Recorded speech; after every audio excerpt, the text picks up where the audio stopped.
Hello YouTube friends, this is Emily and I am just down at the sheep pasture right now. You can see the pump house behind me. I'm working on some kind of system so that I can not have to hold the camera with my hands, and then I can show you a little bit more of the interesting stuff that I do. But in the meantime, I do the stuff and then show you afterward, and that'll have to do for now. So I'm going to turn the camera around and show you. It's mid-April now and I'm still feeding sheep, which is sort of unfortunate. We would have liked more grass by now, but anyway, here it is. So it's a beautiful sunny day, and that's one of my BFL yearlings from last year, obviously. And here's everybody else over just having some grain. The grass is actually growing. This area here is a bit brown because it's a high traffic area. But the good thing about sheep is that unlike cattle, they're not that heavy, and they don't, the impact in terms of compaction on the soil it's not really bad at all. When I bring the sheep out of this pasture in like a couple of days or a week, it'll just, the grass will sprout right away. So here we have, I'm gonna maybe walk over and show you some of these lammies, because I have a situation this year that I haven't had before.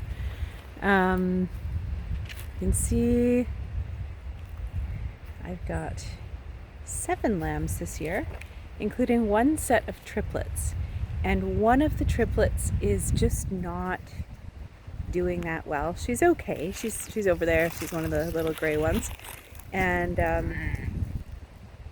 they're all growing, and most of them are getting quite big and fat, and she is not. She's staying small and kind of scrawny. And so for the first time ever, I'm actually giving her supplementary bottles. Normally, I think it's clearly better for sheep and humans if they just get the natural version, but in this case I'm pretty sure she was going to die. She was, just a couple days ago, she was in such poor condition that I just knew I had to do something. She was starting to kind of fall behind the others when they were running around. She wasn't as fast, and she's just small and kind of bony, which isn't really what you want in a lamb. So I'm keeping her in with the flock, and she can still nurse. Obviously, that's not her nursing right now, but you can see it's a pretty vigorous activity. That's her mom, actually, and one of her triplet siblings.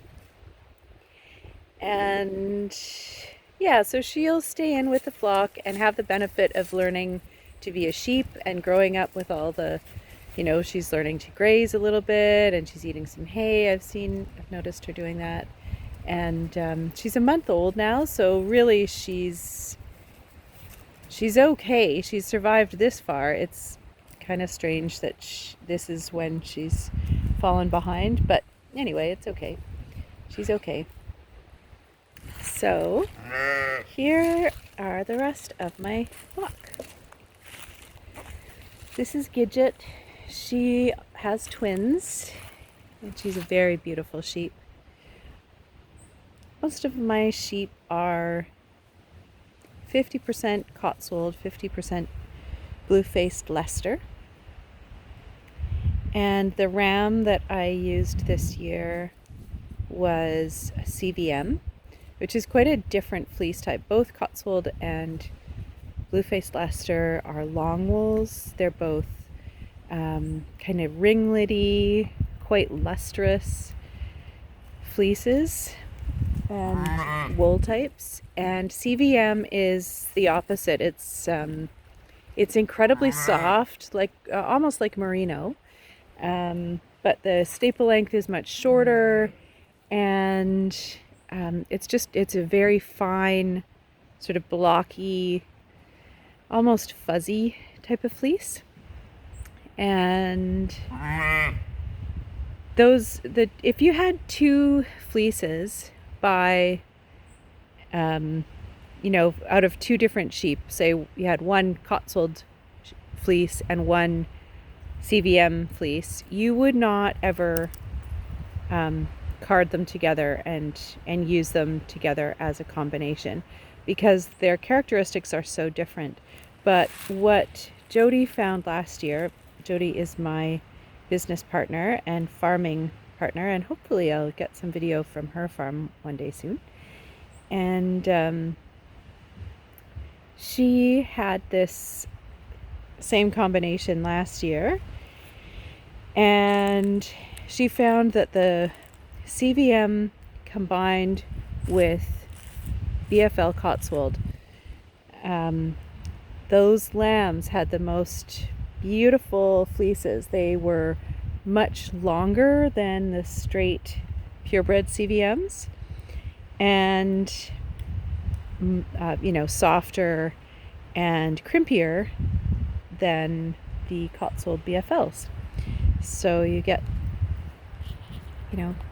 some characteristics, and then the fleece itself, that individual fleece, is consistent because it's all from one animal, so there's no concern about having sort of different fleece types mixed. This ewe over here, you see, I don't know if it's too bright, but she is my favorite. That's Fossa. You're allowed to have favorite sheep, as it turns out. I love them all, but I just especially love her. And she loves me too. We have quite a nice relationship. She comes in for snuggles and neck rubs, especially at this time of year. You can see his Fenna rubbing branch. She is itchy. It's time for shearing, and everybody's getting tired of having this old fleece on them. It's been a while. It's actually, just to be more specific, it has been some of these sheep were shorn in October, and some of them were shorn right at the end of August, and so Fenna was one of the late August ones. Yeah, so that's one thing to note if you're thinking about raising sheep for fiber. The more fiber you can get, because most of us are selling fleece by the pound or by weight, whether that's as raw fleece or as spun yarn or carded roving, it comes down to amount, and so the more you can get out of a given animal, the better, really. And you can see this ewe right in front of me now is she has a huge fleece. She's BFL Cotswold and Finn, her dad. She's the only sheep with any Finn blood in my flock, and she just has the biggest fleece, and it's really lovely. It's quite beautiful. Her name is Gracie, and she was the first sheep born on my farm. Yeah, so I feel like maybe the light, although it's beautiful, is not doing me any favors. So I'm going to sign off for now, and I'll put up this video, and hopefully pretty soon I will have more for you. Thank you. Hope you're having a good day wherever you are.